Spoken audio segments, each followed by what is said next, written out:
Okay, perfect. We'll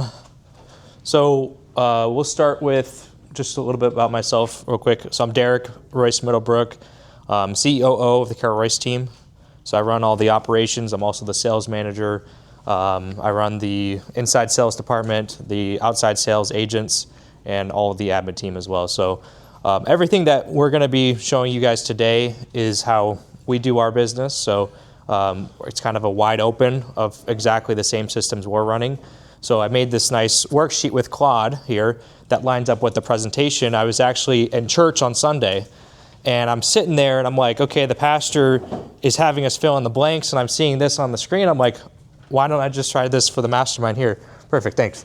So we're going to try it today, so follow along with the sheet. So the first thing to do is write your name, date, brokerage, and we'll fill this out together.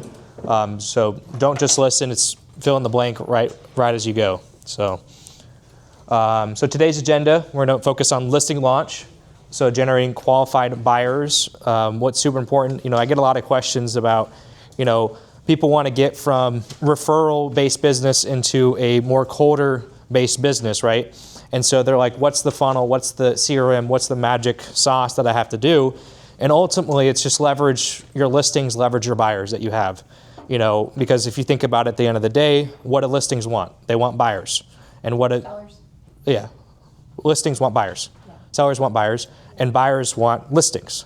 So if you give people what they want, you're going to get what you want. There's the famous Zig Ziglar quote, if you help enough people achieve what they want, you will get what you want in return. So, if you just kind of switch your mindset there, you'll succeed. Also, pricing strategy, especially in this market, pricing is key. But it's not always just pricing it right. It's how you frame it with the seller up front, at your listing appointment. What do you tell the sellers? How do you onboard them to the next 6 months of your listing agreement? Is it just you agreed to the comps and the price up front, or do you have a strategy, 3 weeks from today, 7 weeks from today, 8 weeks, every so often? What is your pricing strategy with the seller? How are you onboarding them?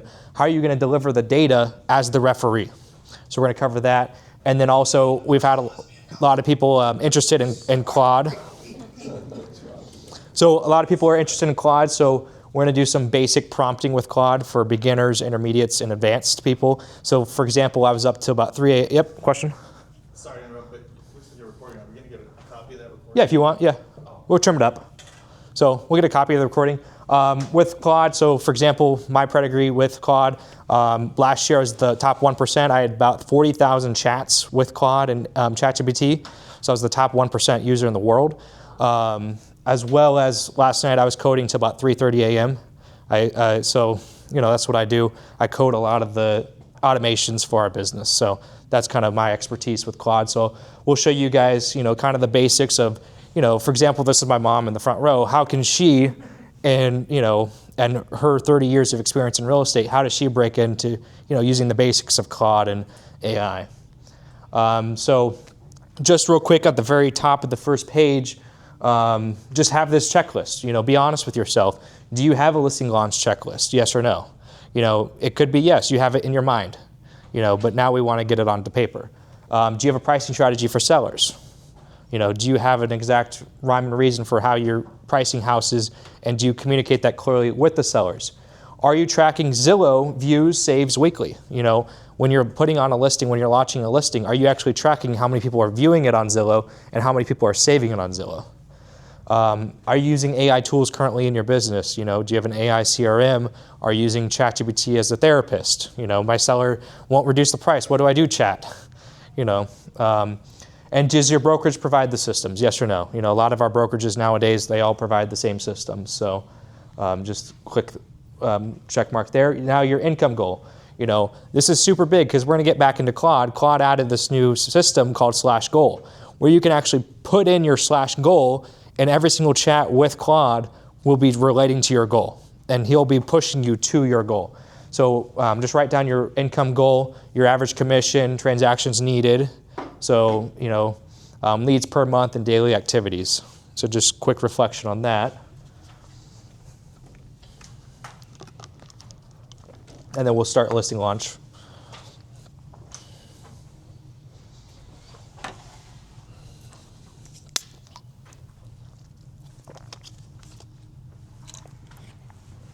Perfect. So listing launch. Who here yet said yes, they have a checklist for launching listings? 1, 2. Okay. What's your name? Becky? Becky, what is your checklist? Well, you said in my mind. So in my mind. Okay. I mean, we do the pictures, so that's what I'm thinking. Yeah. So we do the pictures, the MLS, the sign in the yard, so we use Rocket Lister. Okay. So we have a process that we go through. We have 3 people on our team, so everybody has a job duty. We all handle every transaction. Okay. So every person has a job duty in that transaction. So Perfect. one person orders the pictures and does that kind of stuff.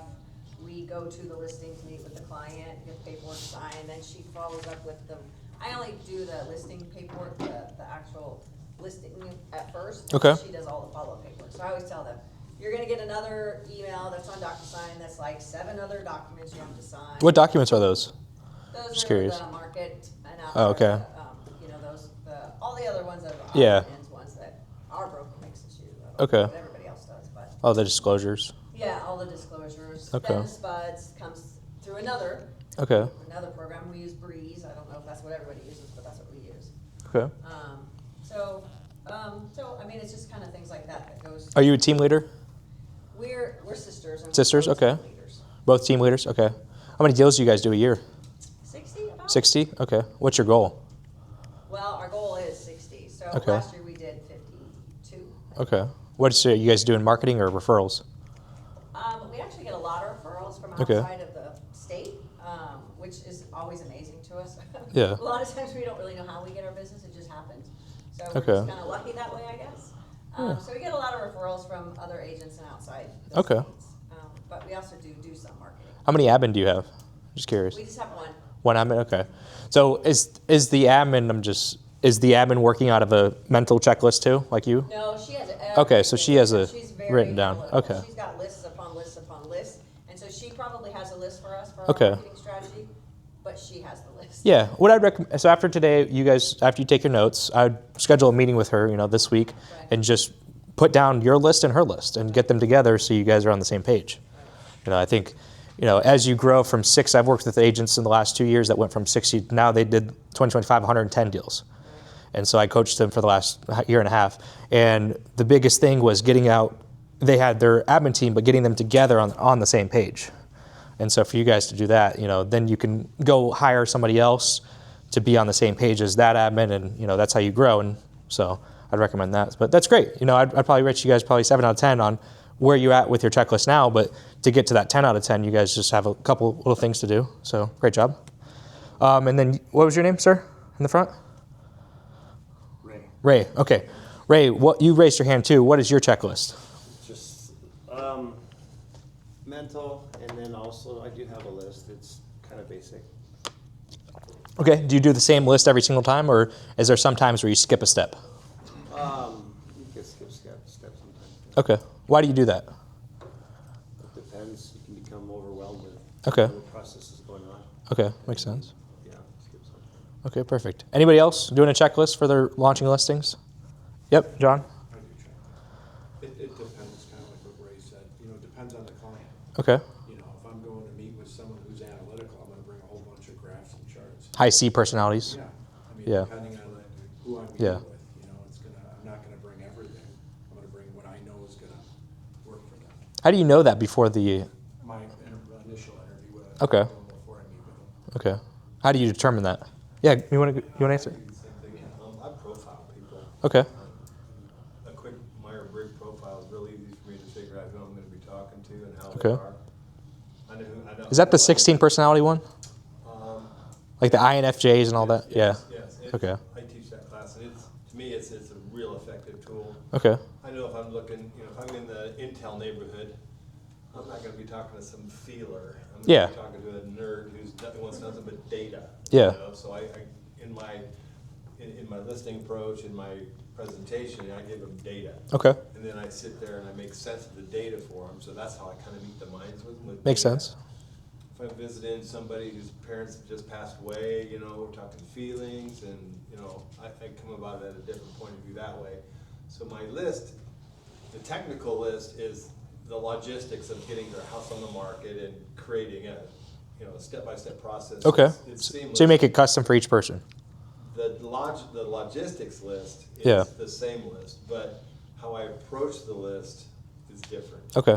So, I understand that. It makes sense. Yeah. I think we all naturally do that. Yeah. So perfect. Yep. I think it's important, does the consumer know? Like, we can have our list and we can be doing what we do, but does the consumer know what happens next? And many times they're confused if they don't know the next steps. Yeah. And so maybe one of your list should be sharing with the consumer, here's what happens next and here's the next steps, and have That's my deadlines and Or dates that they understand. have an automation that does it for you. You can have that too. Yeah. So cool. Anything else? Anybody else want to share anything about their checklist or good? Sweet. So first off, our step one is our off-market buyer database. So as soon as we take on a new listing, we email it to jeremy@carolroyce.com, and we include the address, price, market date, and we tell them to please check for off-market buyers. So Jeremy matches it through our entire database. I think we have 29,000 buyers and sellers in our database as I checked last night. So he matches it. The ISA will then call him. Our ISA works there. And then the buyers are sent to the property. And so it could either be a text message, an email of the property, or if it's more of exclusive, then we just meet them at the house, right? And so this is a service that we're actually offering everybody here, where if you want to buyer match our database with your off-market listings, if you send an email to Jeremy@CarolRoyce, he will do it, our ISO will call, they'll book an appointment with that buyer. So free service that we're offering anybody that wants to buyer match their off-market property with our database. Step 2 and 3 kind of go together. I'm sorry, can you go back to that? Yeah, go for it. And again, that's everywhere, What was that? as far as buyers, or just the Phoenix market, or? Here in the valley. Yeah, here in the Valley, it's primarily. We're on Billboard's TV, radio, and that's basically where we're capturing them. 29,000 buyers in our database, probably 28,000 of them are buying in the valley. Yeah. Every once in a while, we get out-of-state people that. Oh, yeah. I think we got an Indiana one last year. Yeah. Is that separate than your investor list? Yeah, this is separate. Totally. This is our database. This is Carol Royce team. This is if you've ever heard on the radio, Carol has the buyers. This is where the buyers live. Yep, this is our buyer network. So step 2 and 3 is content and paid ad. So you do the photography, always do the Matterport, selfie tour, agent video. And so you do the boost the same week that you're launching the listing. You boost it just for a week, just a video on social media, about $150 ad spend. And it's a video, not a form, not a photo. I think that's where most people get the mix up, is they do a form or photo. And you boost the video with the call to action that we use: buy this home and we'll buy yours. Right? Because a lot of buyers are typically nervous if they haven't sold their house yet, is, well, if I have to go, this is an awesome house, but how am I going to sell my house to afford it? Especially in this market. So we offer the USP, buy this home, we'll buy yours. And we do that video from Tuesday to about the open house, so Saturday, Sunday. So you launch the ad, then 4 to 6 is distribution to the groups. So our VA does about 150 Facebook groups manually, does Marketplace and Craigslist. Who here is currently using Facebook groups for the listings? Okay, 2 people, 3 people, 4? Okay, perfect. My sister, She did another post this morning on it and got another 75. she's getting about 75 comments a day on her Facebook groups right now. There's reasons why, but She's texting me as I'm sitting here going, can you go show this property tomorrow at 4? And it's a $1.5 million property. yeah. Facebook groups is, I was first introduced to Facebook groups when I was a kid, when I'd always hear my mom coming home with junk from Ocotillo Friends or these other Facebook groups, where she'd go buy stuff, and it's like, okay. I think one of my earliest ones would be, we had a little pizza guy, a little Italian pizza guy with a little tray in his hand. It's like, where'd you get that? I got it from my friend on Facebook. It's like, I as a kid, I'm like, oh, my mom has a ton of friends on Facebook. They just give stuff away. But now as an adult, people go to Facebook to buy stuff. I think Facebook, what they've done really good with the marketplace and with the groups is when you're going on Facebook, you're in the mindset to buy something. When you're on Instagram, you're just kind of on the, just looking and browsing. TikTok, you're watching videos. X, you're seeing all the news and everything else. But Facebook, I think a lot of people go there to, they're buying a product. And so if you're not utilizing the Facebook groups, you're not doing a good job. We have an agent who I'm good friends with. I was texting the other day. Morgan, she makes between $400,000 and $500,000 in commission a year. And so, What, 27 years old? she's 29. 29, okay. Yeah. So am I. Yeah, so are you. That's Carol. But she, the other day, was saying how many times she actually posts in the groups. She says, I have to post 1,500 groups a week. And so she's doing that weekly. And so it's not just the Arizona groups, but it's the groups around the states. If people are moving here from California, you go join the California groups where people are coming into the pockets of Arizona. And so she's getting a lot of that kind of business too. So, the biggest thing when I say, the word 1,500, I saw little eyes open like, is that real? It is real. But that's real to make 400 to 500 grand a year, right? And so it takes extra activity. There is no shortcut. There is no Claude that will do everything for you to make 500 grand. It just doesn't exist in the real estate industry. And then Craigslist. Craigslist is another good place to put out the ad. Free place.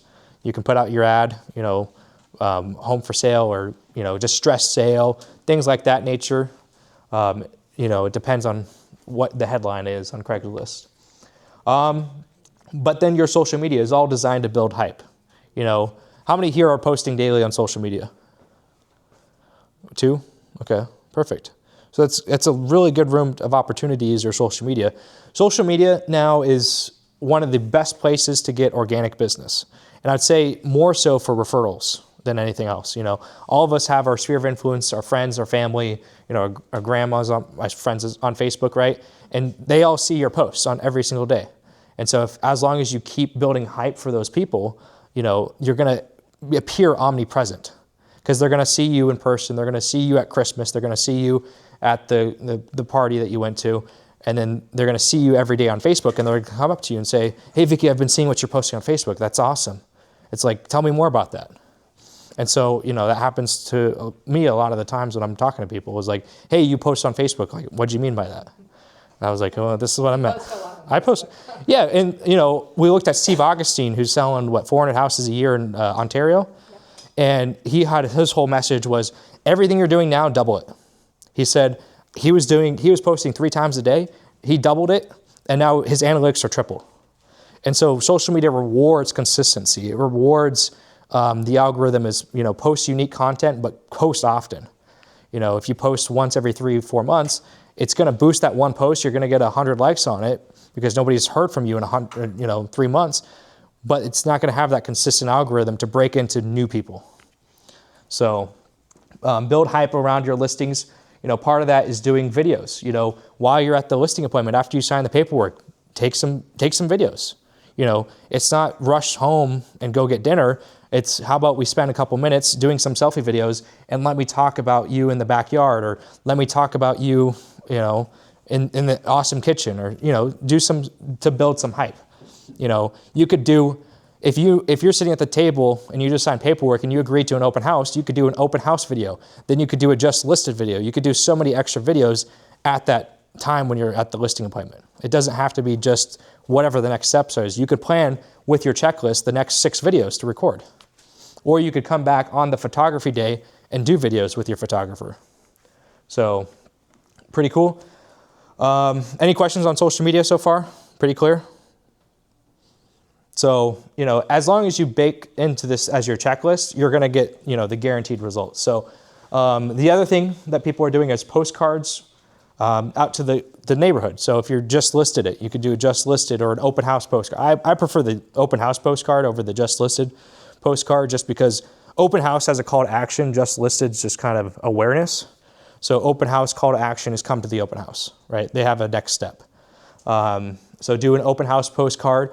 And there's the other opportunity, if it's a nicer neighborhood, go door knock. I had an agent that was coaching 2 weeks ago. I told him, hey, go door knock the neighborhood that you're doing the open house and then door knock the buyer neighborhood after you close. So this cool story, we saw it on Instagram. I was sent this by Darren, the lender. And he told me in the Instagram was A buyer had just closed with an agent, and the agent went around the entire neighborhood with a, hey, welcome to the neighborhood card. He had the entire neighborhood sign the welcome to the neighborhood card, and it wasn't solicitation, it wasn't anything.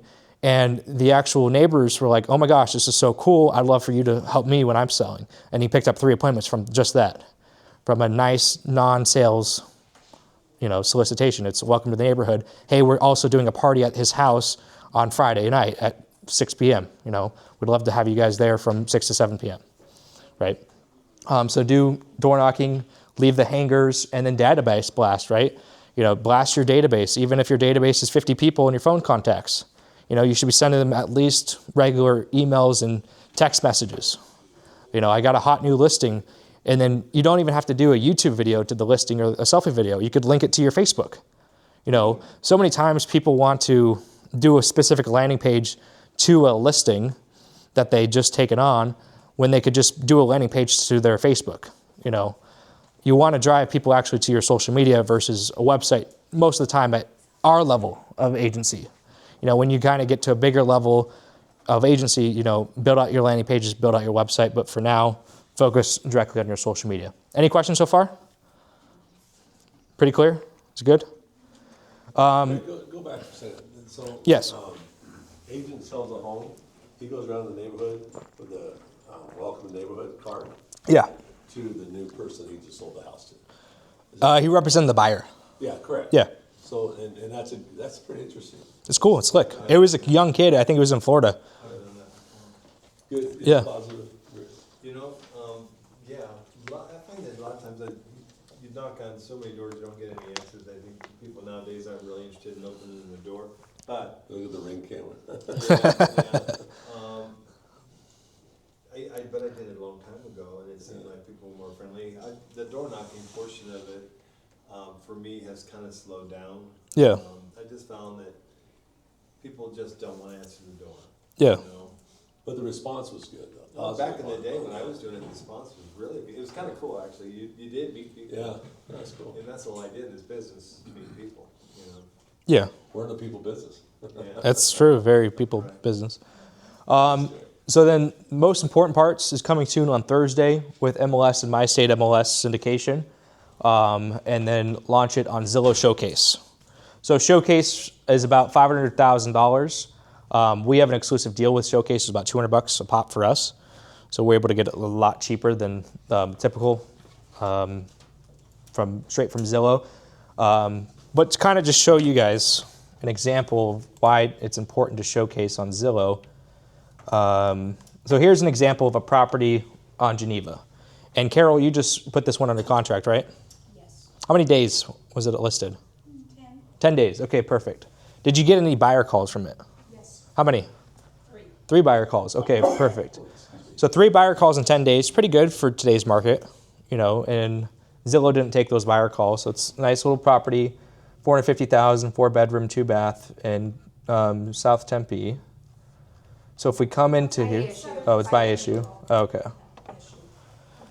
But inside the property description here, as you can see, buy this home if you're not satisfied with your purchase in the next 12 months, I'll buy it back or sell it for free.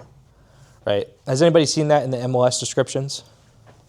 Not in a long time. You can't do it in the MLS. MLS would kick you out. So this is through My State MLS, which syndicates to Zillow. So we're able to then, therefore, bypass what the MLS allows. The house is still in the MLS. The house is still in the Arizona Regional MLS. Yeah, it's still in the MLS, but you're able to bypass it because most consumers are on Zillow. They're not on an MLS portal. If they're on an MLS portal, they already have a realtor, right? So if you're getting the consumer on the MLS, you've already lost the consumer, right? So you want to try to bypass MLS at all costs to get straight to the consumer, and that's how you do it on side of Zillow. It's why we're hearing the big debates right now between all these brokerages and MLSs and how we might go to one MLS in the future and all this stuff. Because everybody's tired of being controlled by tight rules. But Zillow says you can advertise how you want on our site. So let's use another example. Does this look like a typical Zillow listing? Nope, Why? because it's moving. Why is it moving? Because you have a Okay, what does that tell you? As just a consumer, let's forget you're a realtor for a second.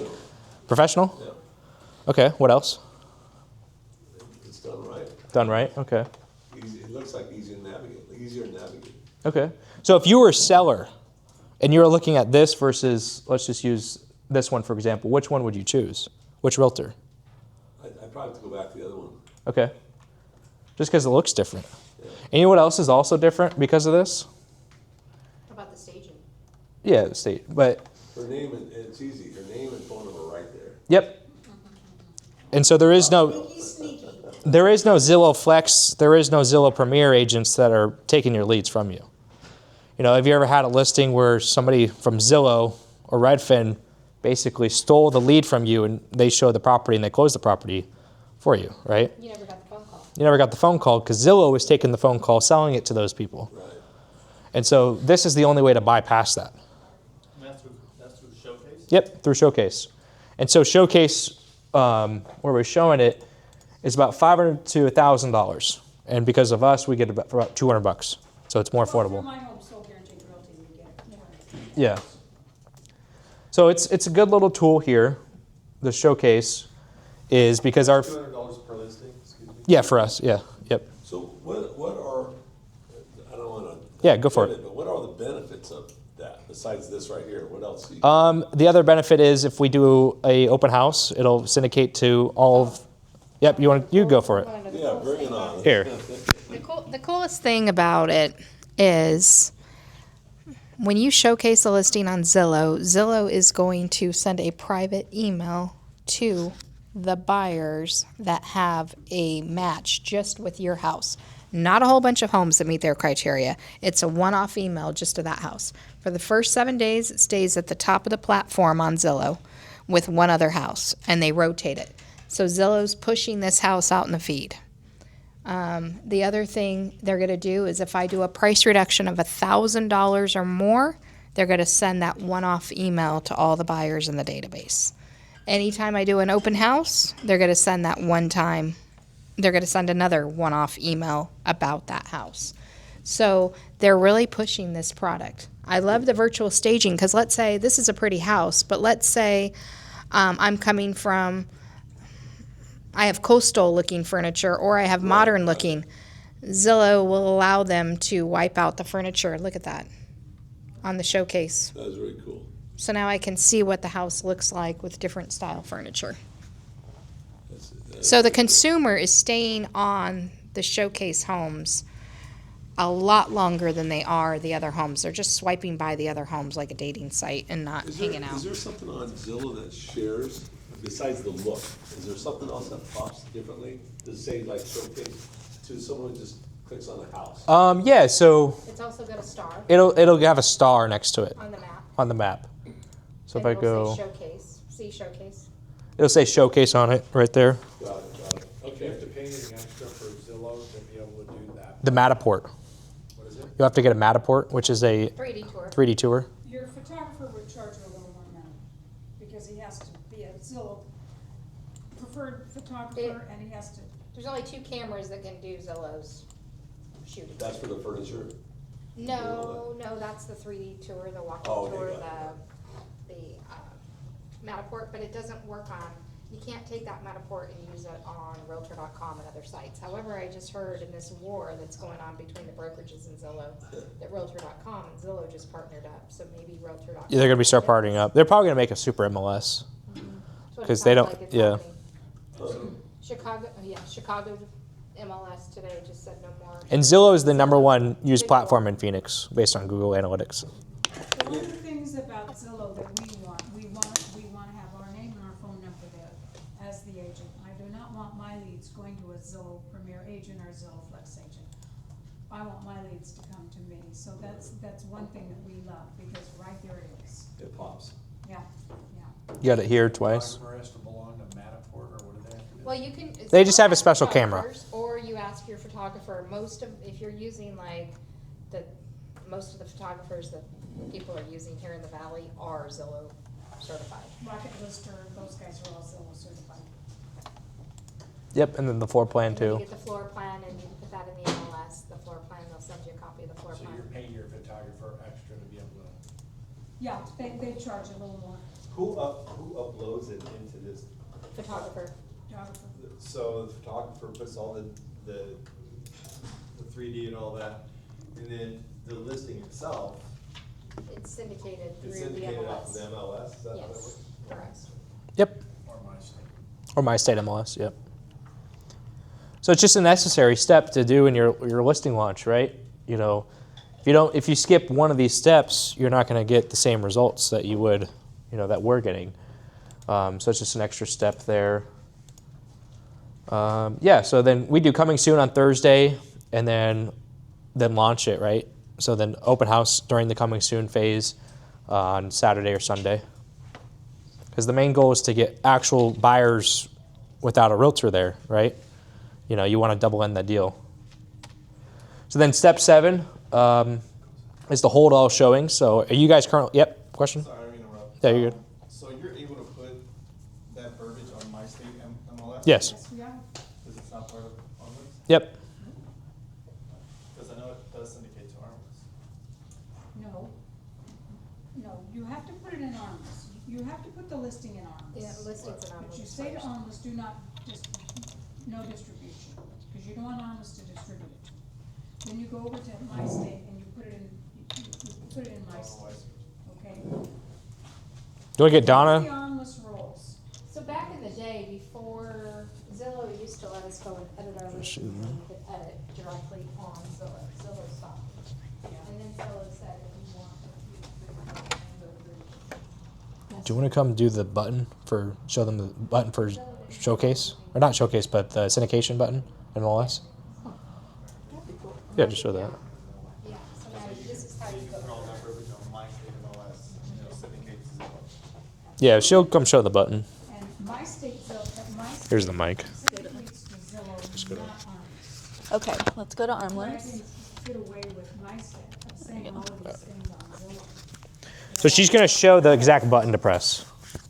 How much is the my state? $40 per month. A month? Yep. Oh, okay. Best $40 you'll ever spend. Okay, so you just need to go to edit your listing, and then listing information. So And then go, right here where it says broker distribution, and this is where it's an unsyndicated. here, zoom in real quick. Scrolling. So you would uncheck those boxes? Yes. I can't Because just- this one there we is go. not on my state right here. Right, So, You get rid of all those boxes yes, and IDX and all that, and then, because you're a member of my state MLS, which I'm not familiar with, but I'm about to be. yes. Then I take this MLS information, is it the number from MLS? No, you have to manually You put manually it in. input everything that In I would have both. done in the MLS. I copy that and I put that In there. into this my state. Yep. And then it is what It syndicates. Zillow picks up. Yes, Okay. yeah. But they want to see, my Do you state have the back end wants for to see a Zillow copy Showcase? of a What? valid- do you have they the back wanna end for see- Zillow Showcase? I don't. My Okay. state wants you to Ruth does. upload your Ruth. listing documents because they want to make sure you have valid listing. Yes. That somebody's not in there just blindly putting. Scamming somebody else's Yeah, listing. expiration So date. you're correct. putting your listing. Listing agreement price. and all that. Can you pull up the Yes, back if end for there's a Zillow price Showcase? change, Back you end for gotta Zillow Showcase? upload Show that. that you have Do you the have a seller login sign already? off on the I price don't think so, change. no. Let me get So the they're login. very strict about it because they want to protect the seller and the consumer. But just the listing agreement is what you're uploading. Yes. That's correct.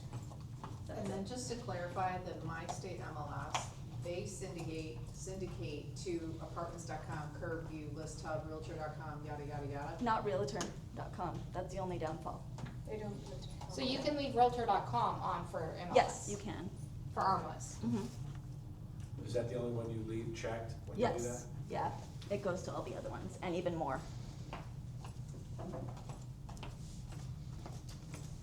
Okay. Yeah, so it's just another tool. So they're going to pull up Showcase back in too, so you guys can see how Showcase works. It's a great tool.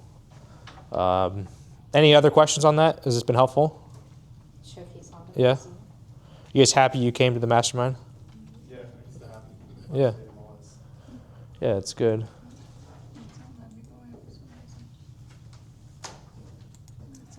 The down? So I'm gonna go into my state MLS Let me look at today or tomorrow. What's the website? And some of our properties that are listed, because right now, my state MLS, it says buy this home and I'll buy yours. Showing time? Right? Yeah, But showing on time. some of these Put it houses, in that are there. under 500,000, there's a good chance put that it in that there. person doesn't own that house, right? You're a first-time home buyer. Time, you gotta put So the I'm plus gonna behind it. change a lot of our information on certain price ranges, and I've got some new verbiage. There it goes. Heard of It might have been down for a second. They do go Oh, up and yeah. down. He owns the Phoenix Suns, but he Yeah. also, owns United Wholesale Yeah, Mortgage. GW. He's offering a program right now for a 1-year buy down for free, no charge. It expires June 30th, so we're gonna go in and we're gonna say, buy this home and get a 1-year buy down. We've got the verbiage from the lender. I think I changed it here. Is it caps on? Yeah, I have that as well. I think I changed it. When's the last time you logged in? I log in all the time. So what I'm gonna say is, your keys. No, your okay, this is phone, yours. 0 down payment required, unlock the door to your future with this exclusive offer. Purchase this home, yada, yada, yada, at 4.90% interest, if, with qualification, if you qualify. So I'm gonna go in and on certain price ranges, instead of buy this home, I'll buy yours. Did somebody on change it? my I don't state, know. I'm gonna put this in buyer friendly. Let me try it. First-time homebuyer, typically buyer-friendly information, and see if that will spur more calls into the office and more, and I think it will. I think we'll sell more houses. Okay, you Must go. have changed it. Let me get on my, we do not. Josh. Can you though? I don't think you can. I don't think you can On put a my state, I website. don't know if you can put a website in there. I don't think you A can. link? I don't know. I don't think so. I don't know. You test it. I don't think. Go test it. See what happens. So, okay. Any other questions on this? Good. Good. Yeah. Good. Yeah. So while they pull up the back end for Zillow, we'll just keep continuing. So then when you good. So then hold all showings for the open houses. Are you guys doing that currently when you launch a listing? No realtors allowed to see it. The showings, do not let those agents in. Oh, but my buyer's only in town, and they have to get in right away. If you do that, you will kill your open house. And you will, that agent will sell the house before you even get an opportunity to hold your open house. So when you put that listing in, you launch your listing, when you put that listing in the MLS, you go to align showings, you hold all showings. You do not let agents in until the open house. Greg Hague just went back to that commercial. Which 72 sold, like, put your home on the market and within 72 hours have your home sold. Because, no, they're back, I'm just saying, it's that model. But anyway, so do that. Do not let agents in. If you do, you've just killed your open house. You've just killed it. Because what you want, when you do this, you want a lot of people in that open house. Right? You want a lot of people in there, because if a couple drives up and they wanna see that house they've been waiting for, what's going on? Oh, honey, we better make an offer, because look, everybody's in here and everybody loves this house. We have sold numerous houses ourselves by doing it. Or we've gotten our seller a lot more money for that. Money with We had multiple offers. we had one in the neighborhood where the days on market are averaging 90, and sold the house opening weekend for It's $3 $60,000 signs. over Okay. the other homes in the neighborhood, because there were over 150 people. This was just 6 weeks ago. Over 150 Say people in the voicemail. open Say house. voicemail. Now, that doesn't always happen. Where's your cell phone? That doesn't always happen. Sometimes you don't get, you'll get 5 or 6 It was couples. crazy. But if you- Line out the door. But you don't wanna let agents in before the open house. They can see it, then that's fine. Register your buyer with me, send your buyer over. Our buyer, Hamid, actually wanted to buy the house, but the house got bid up so far over. Like, he's our client that we've sold. Hello. We've got a deal going with him right now. We've sold probably What's your code? 20 homes for him. Hello, in the workspace. last- So anyway, when you launch your listing, don't let them in. 1, 3, You 4. let him in if they were. Let them in the I open repeat, house. Okay, we're good. They can come to the. Thank you. with your Okay, there you go. Okay. All right, this is the back part of Zillow Showcase. So when you want to add a property in, all you have to do is hit add property, and you type in the address. So let's just pretend I'm going to put my address in. I'm looking for a good realtor, just so you know. So it automatically will populate for you. Then you say add listing. Now I'm not going to do that because I don't want to charge Carol. But what would happen is that this will come up. The address will come up and it's going to say, do you want to order photos? And you have the choices, and we use Mustard. Rocket Yeah. and we also use Damaris. We have the choice of the two that we might want to use. There's times that one might be busy and the other one's available. We could pick which one we want. Or we could use Zillow's. Or we can use Zillow's people. So we go ahead and say, go ahead and take the photos. Now, just remember, whoever you use, they have to go through the training of Zillow. They have to have the equipment, the right cameras, and etc. So if you use somebody outside the system, you have to make sure they go through the training, because they won't let them go in there and upload the photos and do it, okay? There's some agents buying the camera and doing it themselves. There are a few. So what you do is, once it's up, you'll see all these pictures that'll come up. It says the showcase is created, all right? So if I went back to listings, you'll see that I can tell you which ones are active. So let's just go ahead and take one and take a look at it that is an active listing. Let's look at, Don't look at that, don't look at Redfield. Don't look at Redfield. okay, I will go look at Redfield. How about we go I to, just put that one in, I don't know. if okay, it's- how about Belair, that's still active. Montgomery, okay? Yeah. Okay, so let's go to Montgomery. So you see that's live on Zillow. So what we're gonna do is we're gonna copy the address and you're gonna see what's going to happen here. So what I will do is I'm gonna go incognito here for a second. I have learned when you wanna see something, you're already signed into a program, best to go incognito I because didn't know then why you you can kept look saying at it. that yesterday to me when I was on the phone. Let me go to Who did I learn that from? You're Thank welcome. you. Yeah. So then you go in and it shows you the listing. Now, like Carol has this here and it has a phone number. This is our IDX call number that we have from call rail. And it has her information here. Yeah, we showed all this. All right, so Yep. then it will show all the information. You can see the pictures in We went through all 3D. this. Yeah, we're good. So that's, Thank okay. you. And let me do one more thing. Yeah. Once it's approved, you're gonna get a message. It's gonna say your photos are uploaded for you to view. Oh, Zillow has to approve them Yes. because they want high-res photos. And it could take This up is 48 their hours. baby right Yes. now that they are pushing out above all the other listings. You might So- see the photos there, but it may not be approved. So don't be surprised, it's still not approved. You might see them, but until they approve them, you can't do So them. here's the deal, so you're selling. 48 hours. Hey, I don't see Usually anything it's else a on couple, Zillow but- yet. Zillow is approving them, everything has been turned into Zillow. Right. Thank you, Ruth. Zillow Is this your phone? Quality check, yeah. Is this your phone? Give it a few days. Yes, it is. Thank you. Yeah. Because your sellers will come. Yeah. So yeah, so you can see they added the vendor here, the photographer, so he'll have his own Zillow portal. Cause he goes in and he uploads our And that's your guy. media. Yep. That's one of our guys, yeah. Penny, who we ordered photos. So inside of here, you'll be able to see the performance, the showcase. You could have an editor if you want to edit how it looks. You can edit the carousel. So, you know, you can edit a lot of cool things here. You can look at the performance of this one, see the report. We look at the performance of our listings because it gives you a wealth of information. Yep, that's our second segment today. Okay. So we'll get to that in a second. Sorry. So you can see how it compares. How does it compare your listing versus other similar listings? So you can see actually Showcase is doing a lot better comparatively. You know, day 19 is 908. This one's at 1400.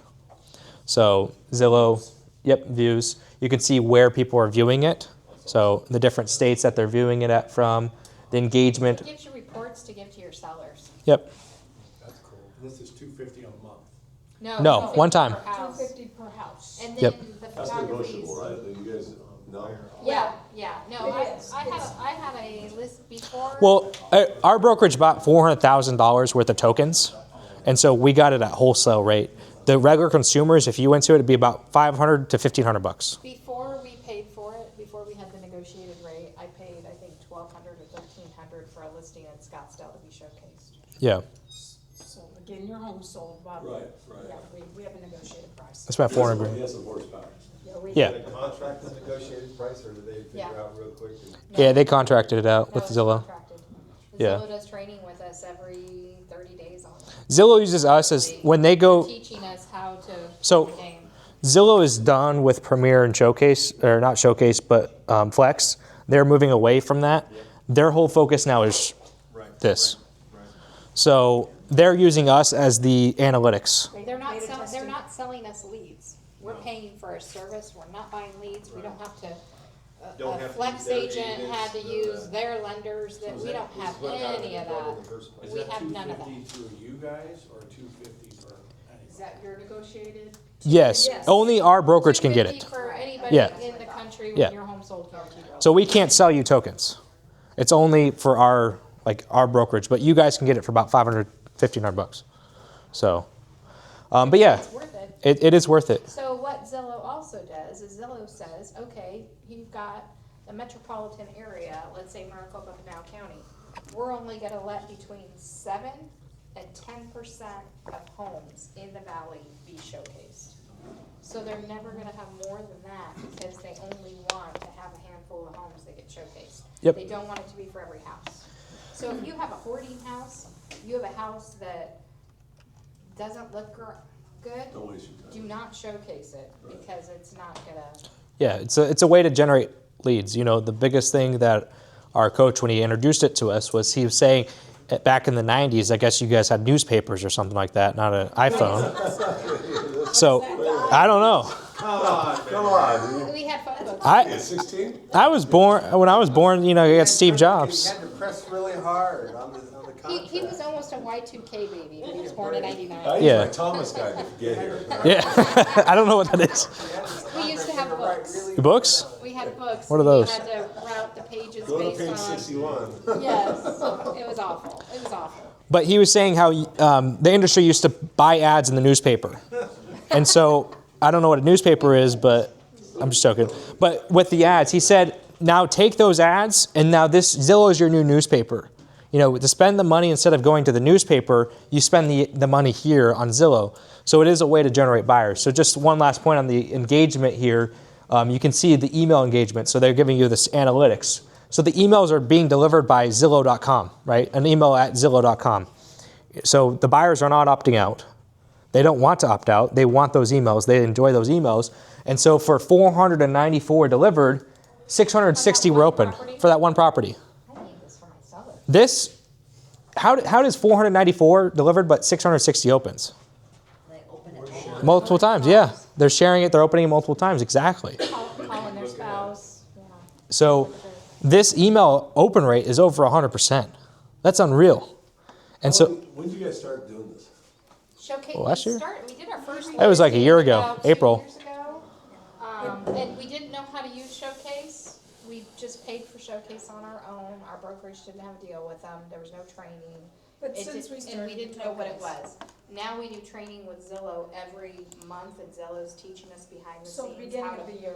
how to do all this. And that phone number is strictly through a special Call rail. line, right? Yep. Call rail. And you guys. It's our number. And of course, and you guys are monitoring that, so that's been increased quite a bit? Yes. Getting calls directly off that. So what call rail is I can have 50 ads out there, Correct. right? I know, I understand what that- no, And then no, it whispers in his ear the lead source of what that number the caller's coming in, Got is it. calling off of. So it'll say Zillow. but yes, Like that phone number's Or it'll attached say- to that ad. it'll yes, say I would. repost We have my- had 30 appointments since the beginning of the year, from signed calls and this.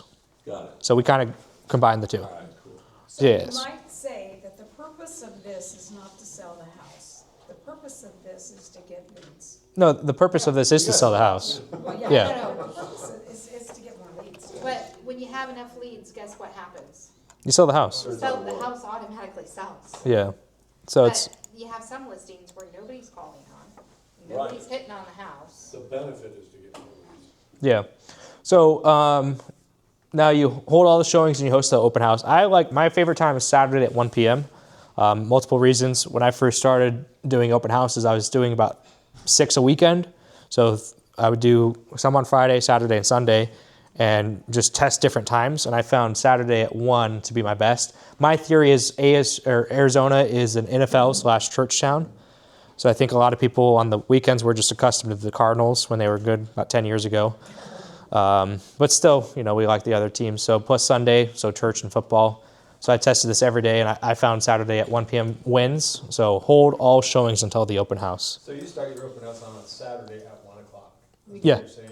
Yeah. All different, yeah. Oh, you could do every different times. Superstitious. I played a lot of baseball, so I'm very superstitious. So I like to do my patterns, my habits, and everything else. So I just found Saturday at 1 p.m. is my time, and that's when I got the best results. In 1 hour. 1 hour. Yep. I like 1 hour. Now, you're there for an hour and a half because you've got Or to 2 get there. hours. Yeah, Two you gotta hours. get there to set it up. And then- Well, and that's on Thursday, actually. I'm bringing in a new guy who puts out just the open house sign. So I was able to find a vendor. If you have a big turnout, because it's a house that's going to hit, and we never know which homes are gonna hit, right? But, then I tell the sellers, just plan on being out of your home for 2 hours, but they love it versus me being there for 4 hours. They love that they're only gonna be out of their home for 2 hours, and I'm like, hey, I'll let you know if you can come home earlier. But usually we're there a good 30 minutes before the open house starts, and we're there a good 30 minutes after the open house, because a lot of people with People are it being still an there. hour, they come right at the end. And I found that the people that come at the end, a lot of times, are the most serious. They're like, oh my gosh, we raced across town, we had a kids' baseball game, we're here now, we wanted to see this house. And those are the people that typically end up writing the offers. Yep. So 1 hour open house. And then the 1 hour, so force everyone into one window, 1 hour only. You want packed energy. You want buyers and realtors in the one window, and a QR code sign in or paper sign in. And you want a text confirmation at the door. And your goal is to collect valid info from every buyer. And so one of the tricks to do that is when they're signing in, you know, the seller is requiring you to sign in. And if you're doing a QR code, then please show me the text that you got as well. And so we have a lot of sister companies. We don't let them in the front door until they've signed in. We've got a table outside of the house.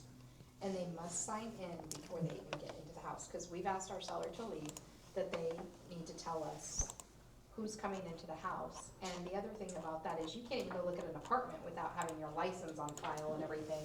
So we want to know for our security. A little example. And I had a seller that, a buyer that came in and she said, I'm not signing anything, I'm not doing anything. And I said, I'm sorry. Can see the house. I would say maybe 1 out of 20 walk away. If that. But it's if I they haven't had- if they're I gonna haven't had one in a yeah, long but if they're gonna walk away, you don't want to work with them anyway. So if they're actually serious, then they're gonna find a way. So that's just an example of it. They're probably the ones that want to steal the pill bottles. Yeah. So sign-in table outside. The table is outside the front door. Greet and ask how they heard about the open house, of course. Seller requires everyone to sign in. You know, put it on the seller. You know, when I first joined real estate, 7 years ago, my grandma said, whenever a seller or somebody asks you why you're doing something, just blame the broker. My broker requires me to do it. And so I was, as a 20-year-old, saying my broker requires me to do this, and I don't even know what I was doing. So, blame it on the seller. Seller requires everyone to sign in. This is the seller's home. If you were selling your house, would you want strangers that aren't signed in, that aren't, checked? Yep, yep. So, the table's outside. Yes. And up until now, I can understand that. Yeah. Moving forward, We do it in 120-degree weather, just like that. Or you could do it in the front door. at the 120-degree weather, Yeah. the table's outside. Yes. They're lined up. Are you outside? Yes. Either I'm One outside, my person is. husband's outside, Also, it's a my dual daughter's thing? outside. Yeah, you want two people at the open house. One person. You can't Okay. do these Yeah. open houses because too many people are coming in. You've got Okay. agents with showings, you have the buyers coming in, you've got the neighbors coming in. You Okay. cannot, there's One person days can't where do it. I'm like, Okay. oh my gosh, look at this crowd. All right, I Yep. wanna be the inside person. Yeah, go find a 20-year-old. Way to do it is the QR code. Yeah. Oh, that is good. Yeah. Okay, so let's say this is the front porch, this is the front porch area, you got that little bit of patio. Yeah. We have a table that we kind of block off where they're not gonna get around us Sure. until they sign in and then they get to walk in. So now the next person signing in, so that gives these people to start the tour. And you'll be lined up and everybody's just waiting and they're chatting in line, kind of like Best Buy on Black Friday. Okay, okay. So, and I don't know which homes are gonna hit, so I tell my sellers, one thing that we're gonna know, if we priced you at market, your house is gonna hit. If we don't get the turnout of this open house, you're priced above the market. And then at that point, we would do another relaunch, open house with a price reduction. Yeah, we'll talk pricing strategy next in a couple minutes. So, then hand them the pen and be quiet. The worst mistake I ever made was when I asked them to sign in, ask them another question, because they don't want to sign in. Right, They'll just start talking and then think that you forgot to ask them to sign in. right. So when you hand them a pen, be quiet. Just let them let them finish and then start talking to them again. Yep, RJ? If there was like a lender that would be willing to help with Perfect. that sign-in part. Yeah. how would that work? The lender would just have to volunteer. Yeah. Is there anybody It works. that would- Yeah, RJ, would you be willing to do that? Sure, I would. Yeah. Good. Yeah, so if you want to partner with the lender, if you want to partner with RJ, exchange business cards, he would go be the person outside that would sign people in for you. Yes. So, I'll sit in the 120. Well, Not the one jack. portable fans. yeah, portable fans, But yeah, You and Chase got out on the driveway. oh, that was fun. Me and Chase, we would sit in the front driveway. Lender. He's a lender, but he's also the CEO of Accent Realty now. We would sit in the driveway and just people would come up. We were booking appointments as they were signing in with them. And we were really, really good at selling. But It was fun. thing that these guys did is, so they would not only sign them in, but that they had an exit interview. So if you get really good at it, there becomes an exit interview at the sign-in table. They'd be like, oh, we love the house, but we got to sell our house. Or it's like, okay, where's your house located? Oh, we're located over in Queen Creek. Okay, awesome. What address are you at? You want your strongest salesperson, really. In the front. Yeah. Yeah, you want a strong one in the front. So They book the that appoint- that's where you book the house is appointments. asking the aesthetic questions. Yeah. Then the other thing is, you saw earlier, the cash offer platform. You could have QR codes saying, get a cash offer on your home, and it's going to your page on the cash offer platform, because the people looking, most of them Have are houses. buyers with a home to sell, and now you just registered them in a whole different way. And what we found is QR codes are more of an intimate thing, right? You go to a restaurant, you got the server, they say scan the QR codes. You're not going to scan it typically until the server leaves and then go read the menu. Cell phones are more intimate, so you're not going to scan a QR code and, you kind of have that fear, right? That you're not supposed to be on your phone in front of other people. And so when you're in front of your phone on a QR code, you're afraid to fill things out or actually do it. That's why people are very, nervous with QR codes around other people. So when you put the QR codes in the bathrooms around the open house, or you put them in the master bedroom, people will actually scan it and interact with it, because there's not that social pressure of other people involved as well. Yep. So I'm very against this 1 hour open house. Okay. You are putting all this effort into something. Why are you only gonna do it for 1 hour? That makes sense to me. Because if I do an open house for if I do an open house for 4 hours, what's gonna happen is somebody's gonna say, let's go to Costco, let's go run this errand, let's go to the mall, let's go see a movie, let's go catch the open house. They're never gonna make it to the open house, because life happens. They get distracted, they're in the mall, Next long, week, whatever. next week. Next week, they don't make it to your open house. When you make a 1 hour open house, It's a psychologically, it's a priority. We only have 1 hour to see this house, we need to get there. Everybody who comes to the open house comments on it, and they go, is this really a 1 hour open house? We've done some for 30 minutes. That's why we all need 72 hours. I was like, that's exactly what 72 did in the 72, time. 72 sold, Yeah. did not invent it. This is what a lot of. We've been doing this for years. We've been doing this for years, so what Greg Haig did is he capitalized Yeah. on what we were already doing. Nice. But when you create urgency, Yeah. so what does your seller want you to do? Does your seller want you to have Market it to an every open house buyer where you kick them out of their house for 4 or 5 hours, they've got dogs, cats, whatever that they're putting in their car, and kids. They are leaving for 4 or 5 hours, and you tell them 1, 2, 3 people came by today, they're pissed off. They're like, what? Nobody here? They're watching the activity on the radio. When I can do a 1 hour open house, and I have realtors showing their clients, I have the public coming, I have their neighbors coming, and I have team members that wanna preview the house coming, all of a sudden, there's energy in the house, and the seller goes, oh my gosh, I'm blown away. Then they're like, our neighbors were calling us and going, there was traffic all the way down the street, this is insane. You have now hit the jackpot with your client, you've got them more money, because now the offers are gonna come in at a higher price. There may not be contingency, the buyer might say to you, if you're the buyer agent, hey, guess what, I really want this house, I know I owe you 3, 4, 5%, whatever your commission is, I'm gonna pay that, I'm gonna pay you, don't even write it into the offer. So our offers coming to our sellers are coming in unbelievable, and the sellers are going, this is amazing. Do you do this every single time? So say you do an open house. If the Just the seller- launch. if the seller will allow. No. It's the launch. It's the launch. It's the launch. There are a few sellers Yeah. that don't, and guess what, their homes don't get this result. But if you did that every week for a month, you wouldn't, you wouldn't get the activity. It's the launch. It's the launch. So you're saying Just that trying to create it's excitement. only the first open launch. house, the First the showings, kickoff. first everything, or. Then after that, do you hold open houses there? Not very often. Not very often, because you know what, that open house is not for I tell my clients all the time, I sell against the traditional open house. I go, you want me to ask you to leave for 4 or 5 hours and this becomes my office? Because I can't tell you how many times I've had a listing agent tell me when I'm representing the buyer, oh, I'm so sad that your buyer just got this house. I held this open for the last 6 weekends and picked up so many buyers, and now they're sad because they've lost their office. You go out to Sun Lakes and South Chandler area, Go to the Gilbert Islands. those agents don't want those homes to sell. I'm convinced they don't want those homes to sell because that's where they're sitting all day meeting people. So what if the home's vacant? The home's Don't have to worry- Is vacant. that okay? Don't have to worry about your You stuff. can go back and do another open house, and There's only you one can do it, launch, but though. there's only one launch, and your goal, you're wanting to sell that house. and not- Yeah. Oh, here, we'll, Isn't part of your I'll goal show. to get more listings and more buyers? There you in go. open house?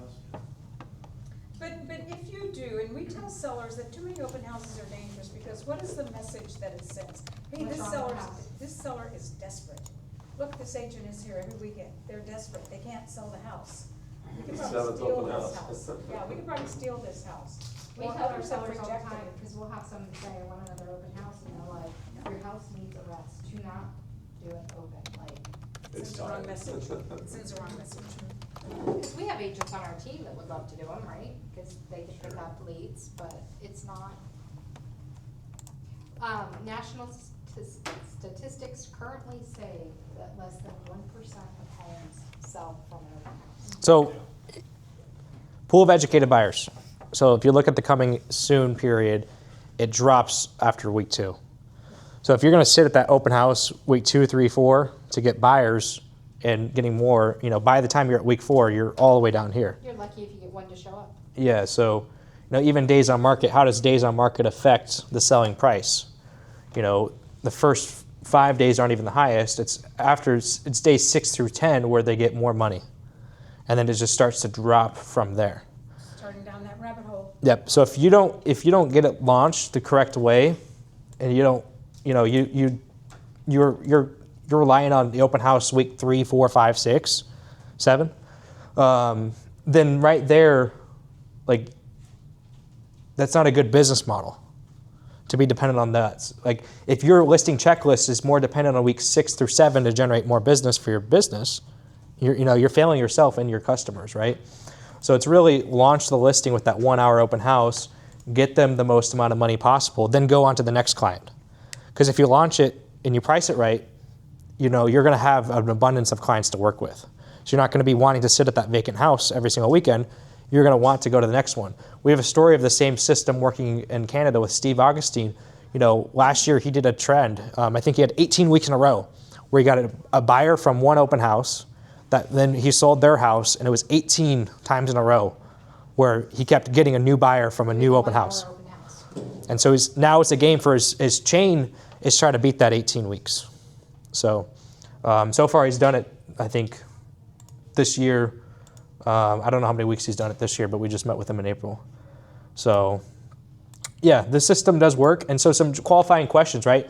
When you're signing people in, and just when you're talking to buyers and sellers in general, you want to qualify them before, you book the appointment. So, ask at the sign-in, So you ask at the sign-in, and then you call and follow up at 4 p.m. the same day. So if you do the open house at 1, you're also calling them at 4. If you call them the next day, it's too late. They forget. It's a no-pressure call, though. It's like a thanking them for attending the open house. Yeah. And they're shocked that you're calling them. They're like, oh my gosh. And so, I'm yep. sorry to, Yeah, I'm go going for for a major paradigm shift right now. Yeah. So I'm trying to wrap my brain around this. I have, for 26 years, predominantly been a buyer's agent, because I like to work with buyers predominantly, but I've done a lot of listings as well. So I've sat open houses, and, I've had it consistent 10 to 2 open house. I sit there, and after a while, I get bored off my skull, and then I go, okay, I go to another one. So I've made a living doing it. However, what I'm hearing is that really the whole concept that you're coming across here is that, because I don't have a whole bunch of listings. Yeah. You know, I wanna be that person that's there launching that other person's listing who You may can. not have any You can. desire to launch their A listing. lot of agents don't want to. Right, so what I'm really hearing is that I wanna find that agent with the 0 days on the market, hey, let me launch your listing. Don't give any access on Saturday from 11 to 12, period. If they're not here and not hearing this, they're gonna go, that's the craziest thing I've ever heard. Right. The other thing is. Well, that's what, but I am a good teacher, I teach. Okay, all right. So I've been. Yeah, I built scripts for this. I'm just shifting out of a paradigm that I've worked on, and facts are facts and data is data. And Yeah. I wanna make sure that I'm on the same page of what data is working, and I see your numbers, and I can only say that I can back your numbers up because I've lived it. Yeah. The other And thing I've I'll lived it a tell, long time. so you're doing an open house from 10 to 2, so what is that, 4 hours? It's crazy. Yeah. Okay, so I can do Here's- three open houses Yeah, in and one this is where the day paradigm and shift get is for me. multiple Is it- different buyers in front of me and go to 3 houses, cause I can start the first one Yeah. at 10 or 11, the next one. Here's the shift in paradigm. 12:31, I'm and the next one at 65, and I 3. know that you're older than I am, Carol. We met 26 years ago. But for me, I'm like, hey, I work 4 hours a week. I'm making about 15, 16 grand a month. I'm happy with that, you know, for now. But I know I can do better. That's why I'm sitting here with Yeah. you. And so I'm trying to break out of this paradigm, and I'm seeing wonderful things, but that right there kind of punched me in the face. Like, okay, I'm missing hockey games, you know, for what You're reason? missing a lot of things, yeah. Yeah, I get that. So to paraphrase, I wanna find the agent has a brand new listing, and notoriously, I wouldn't wanna sit in a listing that's occupied. I just don't like the liability and the seller, and I've had problems with that, but I can shift out of that paradigm too, but it's only for an hour. Yeah, you're not there for 4 I'm hours. not Yeah, there. so I've worked with agents in that same situation, wanting to go from buyer agent to selling agent, and what we did was set them up on MLS searches. And so you became a MLS search for properties with 0 days on market, and that's vacant. And so you'll get notified every day when those properties come up. Then you can go check MLS and call the agent directly. Have a script. Hey, I have this awesome the script. system. Yeah. Yep. Yep. So then that's what I would recommend for you to do. Just put it into action this weekend. Real estate lets you hold a home open with any brokerage, as long as you notify the people entering the home that you're with a different brokerage. And that's how I did it when I first started. Yeah. was with a million different brokers. So you can cherry pick the homes you hold open for this if you think there's gonna be a home that's gonna get the Okay. attention. So if you want, I'll reach out to you and hold you accountable to that. You and I are about to have a real long sit. Okay. Get ready. Okay, great. I'm excited. But yeah, so always recommend asking these 4 questions first, and then ask the "Do you have a realtor?" question. If you start with the "Do you have a realtor?" question, of course, they will always say yes. I go into an apartment store, they ask me, "Do I need any help?" I always say no. So do that towards the last question you ask. So then your 4 offers, these are our 4 offers at the table, is buy this home, I'll buy yours. Get exclusive access to off-market homes, have a free home evaluation on your property, or get multiple cash offers on your home. So back here, when we're talking about strategy, this is our strategy to get them at the top of the funnel. These are our offers, unique selling propositions. Without a great offer, you're not going to get them to want to work with you, because they're hearing all these offers on TV and radio anyway, right? They're hearing this from 100 different people, 100 different ways, these offers. So if you're not offering the same thing that everybody else is offering, you can't compete. And so your biggest USP would be your experience, right? It'd be being in the business for 30 years, right? And ultimately, that's a good offer, but it's not a great offer. So everybody got this? Quinn? Especially as the younger generation's coming up, they don't care. Oh, we don't care. Oh, we're going to all be just TikTok shop. Talk your Yeah, language. and ours is going to have houses on TikTok shop. You're going to have influencers sitting inside the house, dancing in the house. We're going, oh, this is a cool house. I'm going to buy this house. If we can even afford houses. Probably be renting. But yeah, Excuse me, how many houses do you own? 2. 2, okay. Just checking. But I live in my generation. Gen Z. You're an No old soul. newspaper delivery. No newspaper. Oh, we actually did as a kid. We had newspapers. My dad would always have a newspaper. Deliver them, man. Yeah. 9 years old. I'd always be seeing Bickley in the Arizona sports section, read the Bickley, and Bickley would have his own article. That's how I knew Bickley. And then I saw him on radio. I'm like, oh my gosh, that's the guy from newspaper. Yeah. Yeah. But yeah, He might have gotten spring flu once. yeah, put QR codes where buyers are alone. People scan in private settings, bathrooms, kitchen. Like a restaurant menu, you scan after the server leaves. Just an example for that. So book an appointment, add an appointment. If you took one thing away from today, is book an appointment from an appointment. Bam, fam, right? This comes from Alex Hermosi, who's big on influencer for sales and marketing, right? Before anyone leaves, set the next appointment. You know, it could be when will you call them back? When will they see another home? Make sure you know, reach out. If you're afraid to ask them for an appointment, just be like, hey, I'm going to reach out to you today at 4, right? Be prepared. I'm going to be, reaching out to get your feedback, right? And so just get them to the next, get in their mind that this isn't the last time they're going to see you. Can I give a visual of it? Yeah. So if I go on an appointment, the number one thing this kid will say to me, oh, how'd your appointment go? Great. Oh, did they sign? No. He's like, when's your next appointment? And then he'll go, bam, bam. He's like, did you book the next appointment? You need to book the next appointment. So while you're at the appointment, you always book the next appointment. It's easier that way. It's a lot easier, especially, when I was doing Zooms, if I didn't book the next Zoom with somebody, it's like, okay, now I got to go chase them down. And it's just easier when you're in front of them to book the next one. So same day follow-up, call every buyer who attended at 4, same questions, same offers, interested, book an appointment, not ready, set 12 plus months follow-up. And pro tip, always call back at half their time frame, right? So they say 12 months, call them back in 6 months. Inside Sales 101. So the number one mistake, agents pick one thing and expect full results. It only works if you do the whole system.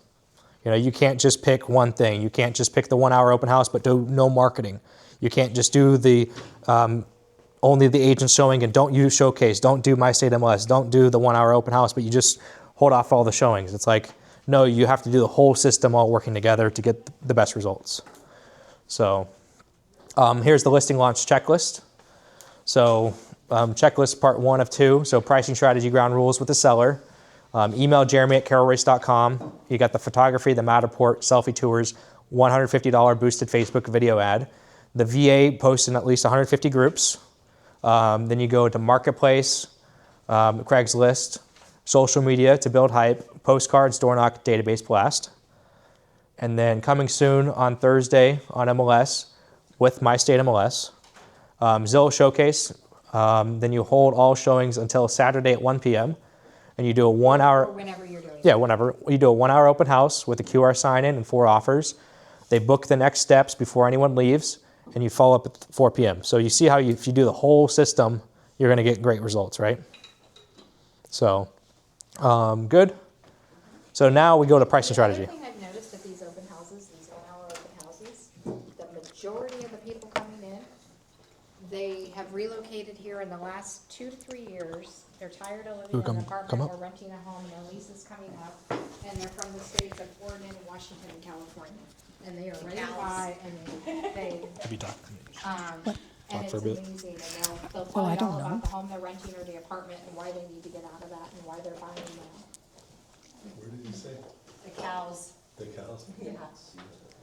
So what am I doing, Derek? Just talk about pricing strategy for a second. Pricing strategy. What do you want to know about it? Okay. I don't know how to work his little deal. But we do, I don't know how to use this little deal. What do I do? He's got 3 little things up here. The problem is we let him do all the technology, so we don't have to do any of it. So here, let me see. When we meet with a seller, we go over something called the pricing strategy, okay? It's something that we have developed, and one thing that we want to do is to make sure that that house isn't overpriced, because even if it's 5% overpriced, your chances of selling it really don't do. They kind of evaporate. So we always want to share pricing with our sellers, all right? And so many times they want $700,000, and we know that house is really going to sell or should be priced at $650,000. So how do we get them from 700 to here? And it's not necessarily, a lot of agents just will come in and they'll just use comps from the MLS. Okay? We also use comps. Right? We do a couple. We use comps. We'll bring a house canary or something like that with us also, which is a desktop appraisal, which looks pretty official, And we use that a lot too to establish the value. But before we go out too, we also want to know what Zillow says the house is worth, because if you don't think they've checked Zillow, they have, right? And sometimes it's decent and sometimes it's way too high and sometimes it's a little too low. So again, I'm not sure what he's got under here on pricing strategy. See a clicker? I see lots of things. Is this a clicker? Probably. Carol, did they look at realtor.com as well? Or you Yeah. They do. No. They look at all the sites. All, right? We do, Listen, we do. Listen, not only that, they've talked with they've talked with She Open didn't know what Door. you wanted her to do. Right. Yeah. Just confirming that. They've done everything that they need to do. So when you're coming out, they've done all their research, right? They got a whole lot, a whole lot Put it there. into ChatGPT. They have. They've either put it. Well, what'd you talk about? Claude or Just keep Gemini. Okay. All right. Sounds good. Tell them that they wouldn't hear. So we'll go on to the pricing strategy. So the pricing problem is a lot of people focus on their emotions. So the seller's price at what they need. You know, I was working with an agent last night at like 7 o'clock, and she was telling me, well, I couldn't underprice the listing because my seller needs to net so-and-so because he bought it in 2022 and he's upside down now. So she's talking to me about short sales. Then the other problem is your opinion. You know, they're going to blame you. You know, you're afraid to give them your opinion. Then the data. So no one will argue with numbers, right? Data didn't, you know, we brought up the data a couple minutes ago and you had a little bit of an epiphany, right? So. Let me say it there. I had a major paradigm shift. Yeah. Everybody else feel it? From here. Oh, we felt your aura. It's probably on camera. There's probably a spirit that just went right across. But yeah, so you want to set the ground rules at the signing. You know, if you do this after the signing, it's too late. You know, whatever you onboard people on, that's the same way that they're going to live their life with the rules that you follow. So after the listing presentation, during the seller net / comps, you present the pricing strategy before the listing goes live.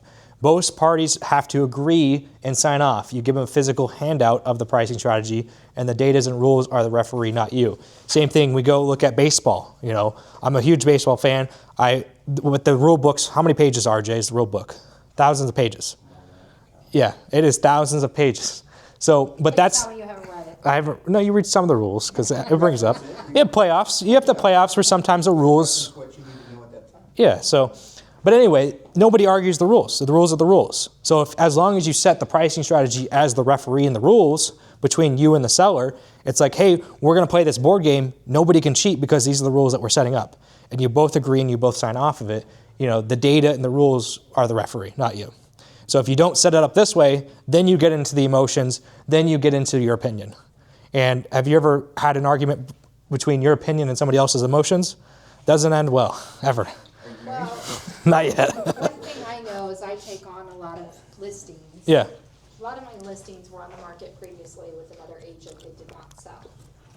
And the majority of the time, the homeowner tells me, I didn't pick this price, the agent picked the price.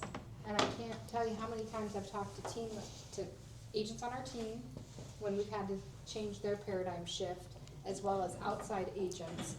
And listing agents will fight for the price, thinking that's the price of the home, even though there's no showing activity on the house. But the comps say, this house is worth it, the one down the street sold for that. The market is not biting on that house. Yeah.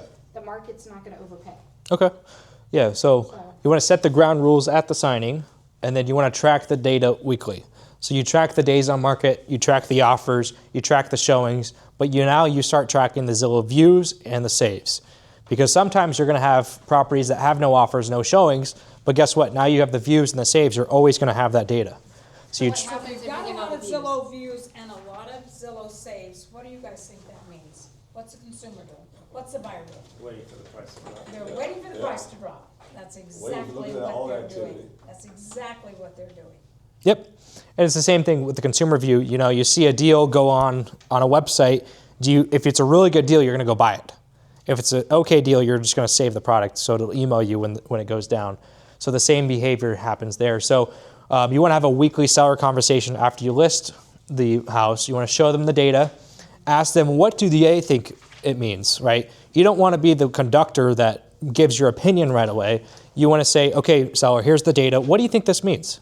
And then just shut up and let them answer. And that way you're understanding, okay, how are they understanding this data? And then reference the pricing strategy. It's like, okay, you have 50 saves and you think this is great, but if we look at the pricing strategy, 50 saves actually means, you could be overpriced in the first 2 weeks. And so these 50 people are waiting. So just reference the pricing strategy as the referee and follow it word to word. Whatever you set up at the signing is what you follow up 6 months later, right? It's the same thing, you set up the same strategy. So the data is the referee, not you. That's kind of the whole understanding of that. Any questions on that? Pretty short and sweet. Does it make sense? I like that slogan, the data is the referee. This one? And I'll send everybody, based on your sign-in sheet, I'll send you guys all the link of this. And I also have a QR code that has everything too. So I'll get you everything. But yeah, any questions on this? Yeah. I say something kind of similar. I say the market is the message and I'm the messenger. Okay. And the market is telling us whatever. Exactly. Blame it It's on the never market. us, it's the market. It's the market, it's the market. Like I- I blame it on the broker. I like referee just because it's a competition, and I'm a very competitive person. I love to win. I hate But losing. How will the consumer feel about that term referee? I don't know. Whether you're playing a game, it's different. It's how everybody's disc is different, right? Hey man, referees nowadays are getting beat up, so I don't know if you want to. Yeah. I mean, who's in the final, or not the finals, the conference finals? The That's one, right? OKC and the refs.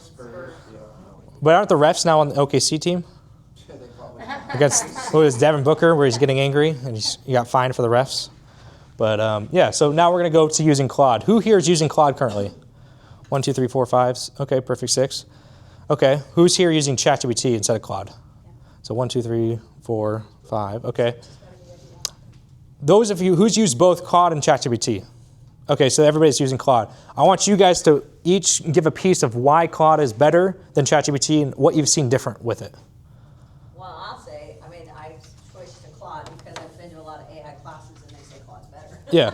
So, I don't know enough about AI to not believe that, so I believe them that Claude's better. Okay. I do, though, I will say that I do like the way, because I put in, whenever we get a contract, I put in all the information into, we used to use chat, I would put it into chat, now I put it into Claude. I like the way that chat explains it more than I like the way that Claude explains it to a consumer. Okay, yeah, I agree. I do agree with that. My only other thing for me is just that now it's OpenAI, Okay, so it's, Claude is still, yours. Yeah. Chat is OpenAI, so yeah, everything you put into it, it's on the web. yeah. I agree. That's my only difference. Okay, so more privacy, but why do you use Claude? Did you use Claude? Yeah. I'm just learning it. I'm not a big AI fan, but I'm trying to be. Okay, you're trying to be? RJ? I started with chat, just like a lot of people, and I think the first time you use something, you don't quite know. So Yeah. when I went to Claude, I started using more prompts and more things like word it this way and stuff like that. So I think not having chat, I wouldn't know how to use Claude. Okay, If you makes will. sense. It made me better at Claude having chat. Hey, you Todd? Yeah, I just think it's overall Claude's faster. The explanations are Okay. more thorough. I feel like even in the paid versions of chat, it'll hallucinate and just repeat things over and over again. You have to literally pushback is key on those things. You Yeah. have to constantly push back to get your right answer, but Okay. there's a lot more pushback on chat versus Claude. On chat, okay. Doesn't chat tell you more how good you are and start to conform to what you Yes. believe? Yeah, it's been programmed, yeah. Stroke Although should be I'll good. say, Yeah. I did. It definitely I did just this. asked Claude They the both other do. day- I asked Claude the other day for a telephone number to an HOA. Yeah, And it said, I'm sorry, we don't have that information, you'll have to go on the MLS, is what it said. yeah. I put it in Google, and there's the answer right there. I'm like, aren't you supposed to be searching this stuff? I mean, There's some if you restrictions. Google it, you should be able to Google it. Yeah, there's some restrictions it doesn't want to do, like skip tracing probably. Right. So, you had something? I want to, the reason that I switched to Claude is because I want to do co-work. Okay, So I want to have Claude co-work. agents, Oh, good, good. I haven't gotten that far, but that's the reason I switched. Yeah, I'll tell you a story about agents. I was playing, so there's a new game that came out called Subnautica 2. It was, the first one was when I was in high school 10 years ago. Video game? Yeah, video game. And so, What are those? Oh, no, it's kind of like Pong. No, it's, you're underwater, your spaceship crashed, but anyway, I I was playing the video game on one monitor, and I had two AI agents talking to each other, working, and like one was coding, one was debugging the code, and I had them talking to each other. So there was nothing I could have done with the AIs because they were talking to each other for about 2 hours, building out a whole website and database and everything else. And it was very, very like surprising now that I can do video games and code. So, excuse me, so Yeah. when I paid you overtime This was at for doing 1 a.m. time and a half then? Yeah. Okay, we need to talk. Yeah.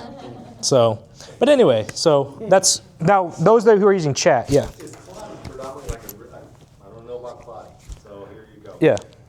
Is Claude more geared towards real estate agents, or is it just a different kind of AI platform that has more features to it?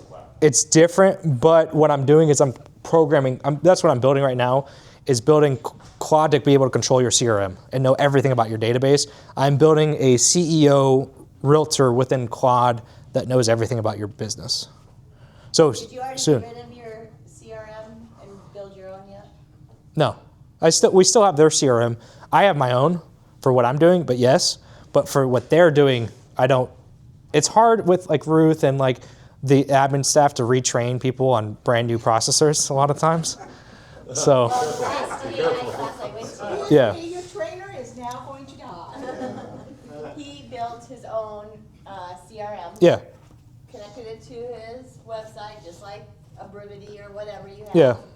And then, so now he has no bill. Okay. And then he also did the same thing where Yeah. the lead gen of who's the top 50 people I should Yeah. be talking to today. Yes, I have that. That took about 2 hours last night. What I'm doing is multi-tenant. So I'm trying to do everybody, like 40,000 people can have their own thing that does that. And so that's the trickiest part to figure out. So that's what I'm going through right now. So yes, I've done that, but we haven't tested it into her business yet. We are going to be testing it with the virtual assistants, and because their workflows are a lot easier to interrupt versus staff inside the office. Can we get back to Yeah. something a little more basic? I want to tell Yeah. a story about Vicky. Okay. She went on a listing presentation, and whenever, I don't know about you guys, but when we go on a listing presentation, they're interviewing 6, 7, 8, 9, 10. 8 people. Usually every appointment I mean, they're 72 sold. Doug Hop, I mean, it's just a whole. Everyone. And yeah. so her seller called her back and said, we're gonna list with you, Vicky, and Vicky said, that's great, thank you for that, how did you make your decision? We put all of your presentations into ChatGPT, and ChatGPT told us that what you had to offer was far superior to any of these other people. And then here's the funny thing, ChatGPT said that they should pay me more money. And they said, ChatGPT said that for your value, that we should be paying you just for your side, like 6 or 7%. Okay. And I'm like, I was blown away that ChatGPT told them that. But anyway, I just thought that was an interesting That story. is But good. your sellers are using it, and buyers are Oh, using for sure. it. They're grading us on it, and they're checking us out on it, they're on it. Cool. Anybody else When want? I go Yep. on, I'll say to whatever house, 123 Main Street, I'm going to this listing, tell me anything that I should know ahead of time about this house that is not on the MLS or not, or what, or maybe it's something in the neighborhood, but give me insight on this. Smart. Yeah, and then it'll spit out whatever. Okay. Yeah. Cool. Anybody else want to share anything about how they're using AI? I'm using AI. I'm using ChatGPT, the $20 version of it. Okay. Some things for real estate. I wrote a book. Okay. And the book is all me. But I took a class and I created this bot Okay. that I named the professor. Okay. And so I asked the professor, I mean, I'd never written a book before, so it was incredibly helpful. It was like I had my own personal editor right with me. Wow. I've launched my book, and it walked me through how to do the audio book, the settings, everything about it. I put through my professor. Yeah. And I made when I set the parameters of it, I said I want to write the entire book. I don't want any help on the words. My editor, she helped me with some of the grammar and things, but it was really helpful. I mean, to tell you, I never would have written this book. I never would have gotten it launched. And I've had podcasts. I've had over 200,000 people listen to podcasts. Wow. That is That's pretty cool. Yeah, it's massive. What's I the mean, name of the book, if I may ask? I died. I died? No, but it's about I died. It's called Not Yet, Not Yet. Tomorrow has just begun. And it's been 4.5 years ago. I died of a widowmaker in my car. And, but I've been told, write this book, and you gotta write this book, because it's kind of a crazy thing that happened to me. But the AI, I had no idea what to do. Yeah. But the AI literally helped me launch a book that I wrote it all myself, but I wouldn't have been able to do it without the organizational qualities of, then I was like, well, how do I publish it? How do I market it? Well, you need to speak. So I spoke to a bunch of thousands of people out. And it's just, it's a crazy thing how it works. So I'm sure I can plug it into real estate. Yeah, this one is revolutionizing Yeah, real estate no industry. doubt. I mean, it blew, I'm this old guy that, I'm like, what is this The thing? paradigm again. Yeah, Yeah. it's crazy. I gotta tell you, I'm blown away by that. That's awesome. Yeah, cool. Thanks for sharing. John, you had something? Oh, I had, after, with a buyer, after a home inspection, okay, sometimes I'll say, hey, just try to get an idea of what you think each of these items are worth, if we wanna go ask for a credit in lieu of the repairs. Okay. And I just say, you know, just try to get an idea, right? And he had the report, and he called me back like 10 minutes later. Yeah. He emailed me, he took the link for the home inspection and threw it in chat and said, what can I expect to pay for each of these items? Yeah. And it spit it out like that. Yeah. So that's a good segue into one of the apps that we built was an inspection response drafter. And so I'll just show you here. Where did it go? Here it is. The app here. Yes. Yeah. We have problems with DocuSign. Let me sign in. There we go.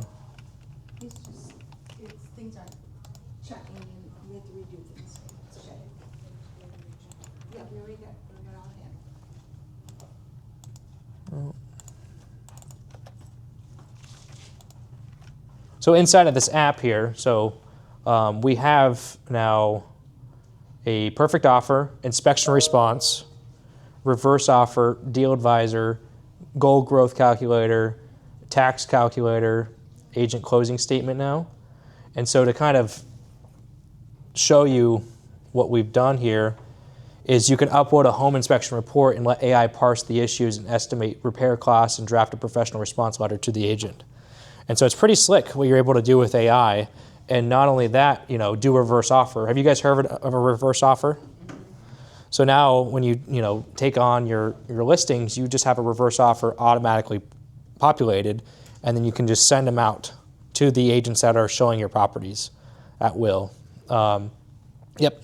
On the inspection response. Yeah.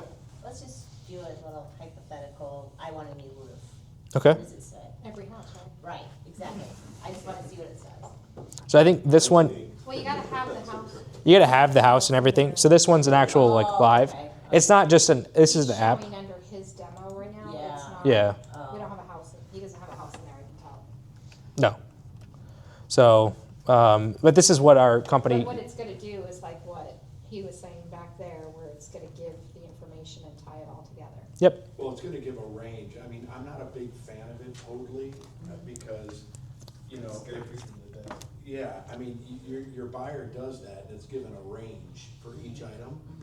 And so when you're gonna go to the seller to ask for a credit, your buyer's gonna want the higher of that range, and now you gotta fight that. So I'm not a fan of doing that, I was just sharing Right. what someone had done.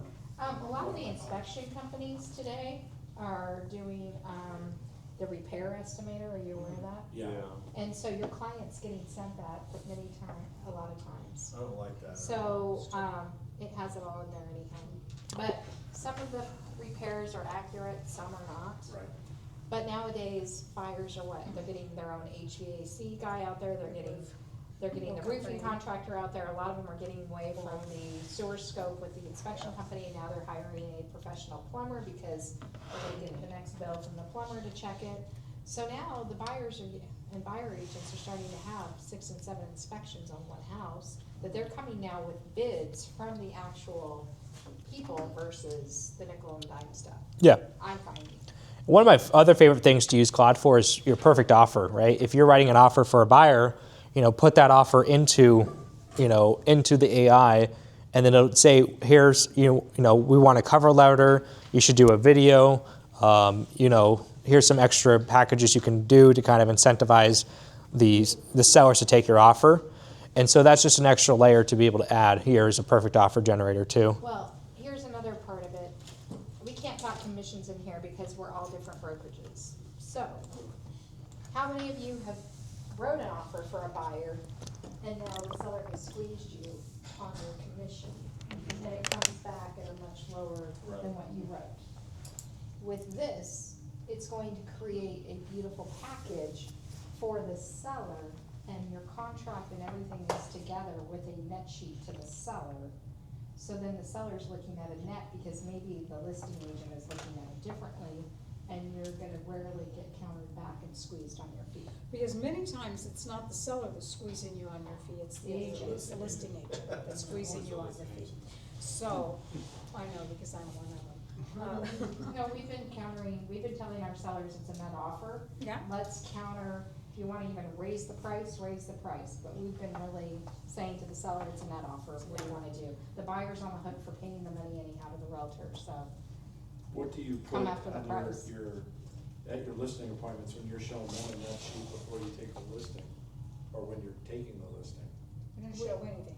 You don't For show the any buyer type seller of commission. No, compensation? because we don't know what it's gonna be, and I don't know if it's gonna be 0% or if it's gonna be 6% for that buyer's agent. Because the highest I've seen so far is 5.5%. So we don't put anything in.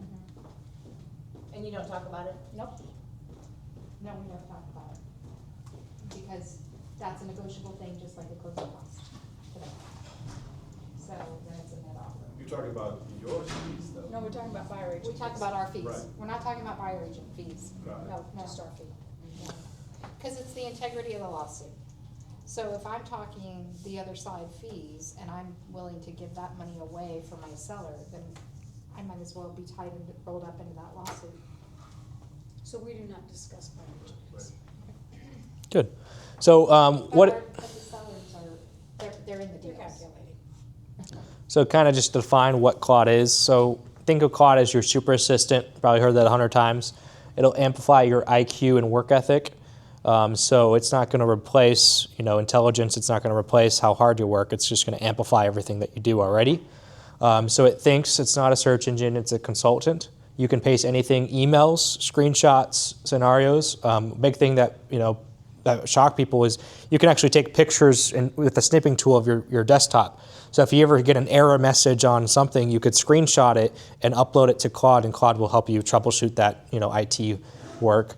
And the biggest gold nugget is to push back, typically say make it better or, things like that nature. Push back, the second and third answers are usually gold. The first one's kind of just generic. So, talk to it a couple times. Use it from your phone, screenshot and paste. Another example last night, I was walking around the neighborhood. It's 11 o'clock at night, nobody to call. So I just talked to Claude for an hour while walking around the neighborhood, right? So, huh? How'd that work out? Good. I was able to think through some ideas and actually talk. It was Voice texting Claude? no, Claude can talk. You can talk back and forth to Claude. So you had your earbuds? Yeah, I had my earbuds in. With your phone? Yes. And you're talking to Claude? While I was walking around the neighborhood. Talking back to Yeah, I was talking about my biggest problems in my business and how to solve them. So Claude was helping me talk it through. Which I think is his mother and his grandmother. Yeah. But the golden rule, never take the first answer as your final answer. Prompt, first answer, pushback, gold. And then AI apps that we built was the offer writer through .loop. So it'll write the offer, then send it over to .loop. The inspection response drafter, reverse offer to showing agents, perfect CMA, deal advisor, goal calculator. So we add more weekly. And the biggest thing that you can take away from today using Claude is /goal. So with Claude, you can now do /goal and then type out your goal. And when you do that, you're programming Claude to help you reach your goal. Even if your goal today is to make $500,000 and 6 months from now you forget your goal, Claude will be programmed to help you achieve your goal.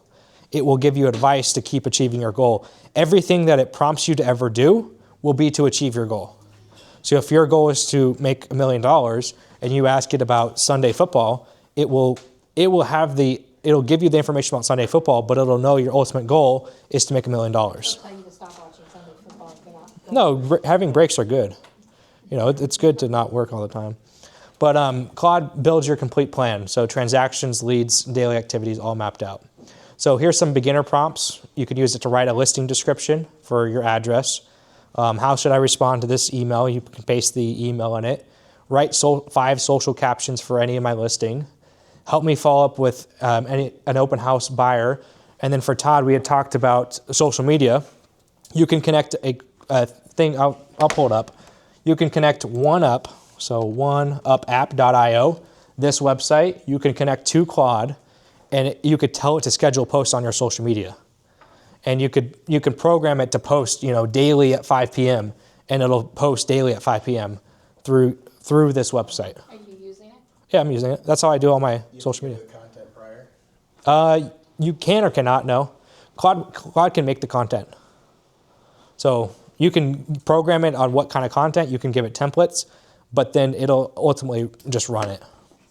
So super cool. So I was just an example, I was at the dog trainer the other day, and she said that she posts the real dogs in the shop. And now AI is doing AI-generated dogs and creating ads for her and saying, run this ad, we think this would be a better ad for you. Yeah, AI can do that. So that's where this gets to when you start using this and it's posting your posts. Yeah. It starts to learn what could It learns. benefit more. It learns you. Yep, it learns your goal. Intermediate prompts would be, here's my scenario. You paste the scenario. What should I do? You could say, I have 3 showings, no offers. Write a seller update. Role play listing appointment. You be the seller. You can actually talk. So if I wanted to talk to my Claude and say role play being a seller appointment, I could role play with the actual AI too. Build weekly tracker for my TC. So, I built weekly trackers for all of my team members, right? So you can do that. Advanced, build onboarding system with KPI tracking. Create pricing strategy doc with triggers. 250 goals, reverse engineer it. Or AI daily tracker that tells the team what to do. So it's all about, it amplifies you, right? So if you're advanced, it'll amplify you as advanced. Intermediate, more intermediate, beginner. So it's super easy. I think the biggest thing is just talk to it. Tell it everything. Brain dump with it. There's another thing called reverse prompting, right? So reverse prompting, if you don't know what to tell it, say, hey, I want to do this. Ask me a couple questions. And let it ask you questions. And based on what you're responding to, it will begin to answer and it'll learn you. So you like Claude Jr.? Yeah, Claude Jr., yeah. Claude's buddy. Yeah, Claude's friend. Do you use Gamma? No. I just use Claude. Yeah, Claude and other ones. So on page 7, now it's your commitment. What is the number one thing you're committed to implementing? And have a buy date.